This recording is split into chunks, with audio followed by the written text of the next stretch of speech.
DMK வெறுப்பு அரசியலுக்கு ஆணி வேரே தமிழகத்திலே திராவிட முன்னேற்ற கழகம். நேற்று செய்தியாளர்களை சந்தித்து பேசிய பாஜக மூத்த தலைவர் ஹெச் ராஜா திமுக அரசை கடுமையாக தாக்கி பேசியுள்ளார். இப்போ நேற்றைய தினம் சர்வகட்சி கூட்டமே என்ன அவசியம்?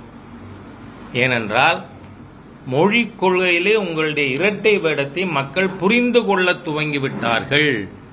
இனிமே திமுகவோட பருப்பு வேகாது. இந்த தமிழ் மொழியை சொல்லி நீங்க வியாபாரம் பண்ண முடியாது, அரசியல் வியாபாரம். அதனால அது தோற்று போன காரணத்தால், ஏன்னா நான் பார்த்திருக்கேன் நீங்க நடத்தின ஹிந்தி எதிர்ப்பு போராட்டங்கள். அவர் சொல்றார் நாங்க எந்த மொழிக்கும் விரோதமாக இருந்ததில்லை, அதை கலைஞரே பேசியிருக்கார் அப்படின்லாம் இல்லை. நான் தெளிவா பத்திரிகை நண்பர்களுக்கு தெரியணுங்கிறதுக்காக சொல்றேன். நீங்க போட்ட கோஷம் என் காதால் கேட்டிருக்கேன். அத்தை மகள் தமிழ் இருக்க, ஆசைக்கு ஓர் ஆங்கிலம் இருக்க,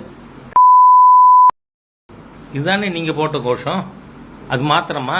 ஒரு மாட்டு வண்டியில, எல்லா ஊர்லயும் நடந்திருக்காது, ஒரு மாட்டு வண்டியில ஹிந்தின்னு சொல்லி கருப்பு அங்கி போட்டு ஒரு சோளக்குள்ள பொம்மை, அதுக்கு செருப்பு மாலை போட்டு விளக்கு மாத்தால அடிச்சு கூட்டம் நடத்தினீங்களா இல்லையா? எல்லா ஊர்லயும் அதான் நடந்தது.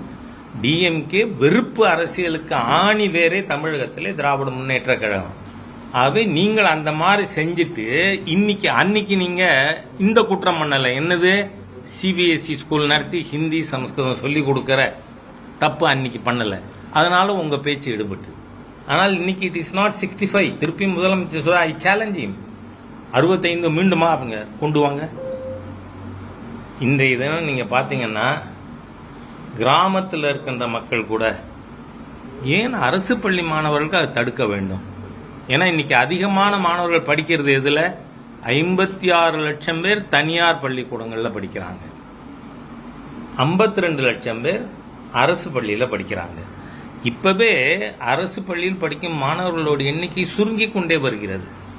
அதனால இந்த தேசிய கல்விக் கொள்கை என்பது வெறும் லாங்குவேஜ் சென்ட்ரிக் இல்லை, பல்வேறு விதமான திட்டங்கள் அதுல இருக்கு. செய்திகளை உள்ளது உள்ளபடி தெரிந்து கொள்ள ரெஃப்ளெக்ட் நியூஸை சப்ஸ்கிரைப் பண்ணுங்க.